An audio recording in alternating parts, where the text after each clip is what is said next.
आगीत गव्हाचे पीक जळून खाक, टेकाडी शेतशिवारातील घटना। कण्हानलगतच असलेल्या टेकाडी शेतशिवारात अचानक लागलेल्या आगीमुळे शेतकऱ्यांच्या काढणीला आलेल्या गव्हाच्या पिकाचे अतोनात नुकसान झाले असून शेकडो एकरातील गहू जळून खाक झाला आहे। या भीषण आगीत सुमारे 100 एकरातील उभे गव्हाचे पीक जळून खाक झाल्याने परिसरात हळहळ व्यक्त होत आहे। टेकाडी बोराडा पानंद रस्त्यालगत शैलेश 7 पैसे यांनी ठेक्याने घेतलेल्या शेतात अचानक आग लागली।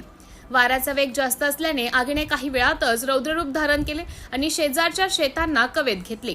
या घटनेमुळे शेतकऱ्यांवर मोठे आर्थिक संकट कोसळले असून उदरनिर्वाहाचा प्रश्न निर्माण झाला आहे। डोळ्यांसमोर उभे पीक जळत असताना पाहून हृदय पिळवटून गेलं। नुकसानग्रस्तांना तातडीने आर्थिक मदत द्यावी अशी मागणी उपसरपंच नरेंद्र ठाकरे, भगवानदास यादव, राजू गुडधे, विश्वेश्वर कांबळे, कृष्णा कांबळे, ज्ञानेश्वर 7 पैसे यांच्यासह परिसरातील शेतकऱ्यांनी केली आहे। संबंधित विभागाच्या अधिकाऱ्यांनी पंचनामा करून अहवाल वरिष्ठांकडे सादर केला आहे। अनेक शेतकऱ्यांचे गव्हाचे पीक जळाले। आगीवर नियंत्रण मिळवण्यासाठी शेतकऱ्यांनी प्रयत्न केले, मात्र आगीचा वेग प्रचंड असल्याने प्रयत्न निरर्थक ठरले। कण्हान-पिंपरी नगर परिषद, कामठी कांदरी व महादुला येथील अग्निशमन दलाच्या 4 गाड्यांनी आग आटोक्यात आणली, त्यामुळे इतरांचे पीक वाचले। पोलीस निरीक्षक वैजयंती मांडवध्रे यांच्या मार्गदर्शनाखाली परिस्थिती नियंत्रणात आणली। सिटी इंडिया न्यूजसाठी शहर प्रतिनिधी मनीषा मेश्राम, कण्हान।